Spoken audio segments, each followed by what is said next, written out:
Assalamu alaikum everyone. My name is Hafsa and welcome to my channel. So in this video, I'm going to be talking about 5 things that I have personally learned and have reflected on in this lockdown, during this lockdown. I am from Malaysia, I live in Malaysia, and Malaysia has been in some kind of lockdown for almost 500 days. And since the beginning of the lockdown, I haven't been working. I haven't been working and I haven't been out, basically. I've been stuck in the state of Selangor. And yes, so these are 5 things that I have learned during this time period of staying at home for almost 500. So the first point I want to make is that I learned that I don't need as many things as I thought I did. I know I'm coming from a point of extreme privilege because I have been able to go through this lockdown without working until now, and I am still able to pay my rent and put food on the table. Many people have lost their jobs. Many people have, they aren't able to put food on the table now, especially here in Malaysia because the situation right now is quite bad. But that hasn't changed the fact that I am now, in fact, on a very tight budget because, of course, there's no income. And I'm still making it, I'm still happy. I'm still paying my rent. I still have food on the table. And I realized that, the lifestyle I used to have, it was just so much extra consumption of so much unnecessary things that I didn't need. That I don't even remember what I spent my money on. Going to all these restaurants when there's food that I could easily make at home, which I do make at home now. Of course, the experience was nice, but just because I don't have it now doesn't mean I'm not happy now. My quality of life, I consider it still good.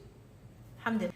The second point that I want to make is appreciation. I really feel like I haven't experienced real gratitude and appreciation for what I have until this lockdown happened. Before I used to go through things so quickly. Time used to move so quickly. I used to be an ESL teacher, English as a second language teacher. Teaching is a very time-consuming job. You don't only work your teaching hours, you also work extra hours when you go home, and then you wake up early in the morning to finish marking your papers, and the work never stops. So basically, you don't stop, and you don't have time to appreciate what you have. Since, of course, I'm not working now, things have been very slow, and I really enjoy my cup of coffee. I really love the meal I'm making, and the appreciation now and the gratefulness that I have now is on a whole different level,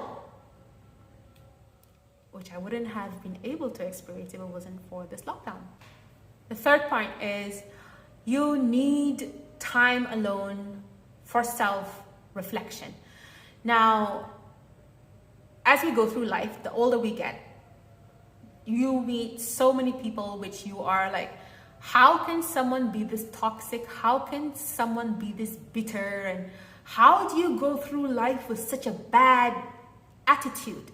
I really believe it's from a lack of self-reflection, from the lack of time to self-reflect. To self-reflect, you need to have time and quiet and peace of mind to actually look into yourself and be like, oh my God, I was a horrible person. I shouldn't have done that.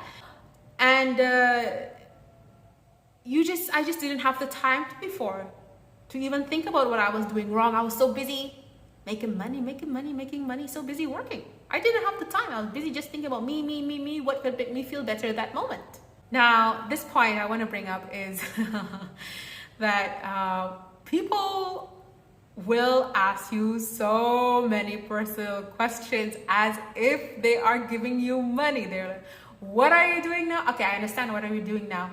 But questions like, where is your money coming from?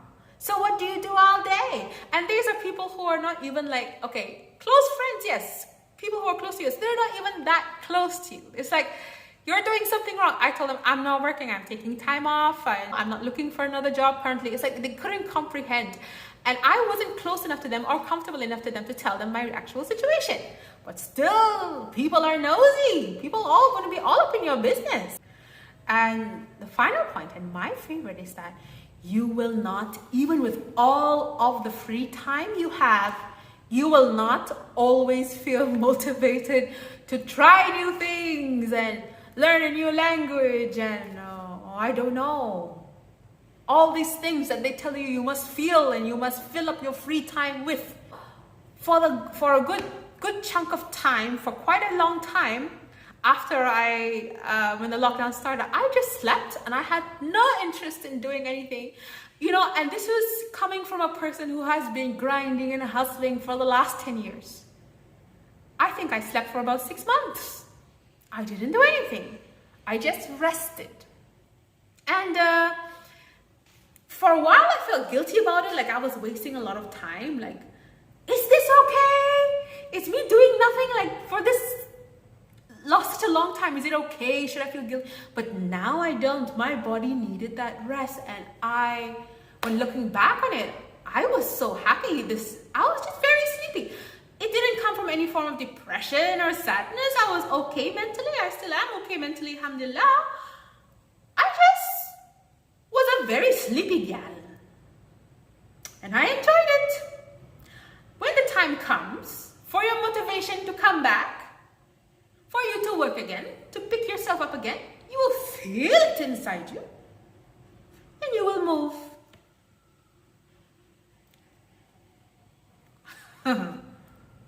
Anyway, those are my 5 points that I have learned during this lockdown, that self-reflection. And if you want to hear more topics being discussed like this on spirituality and life lessons and advice and wisdom and bettering yourself, then subscribe and hit the bell button below. I enjoyed making this video and I look forward to making a lot more for those who are interested. Anyway, till next time, assalamu alaikum.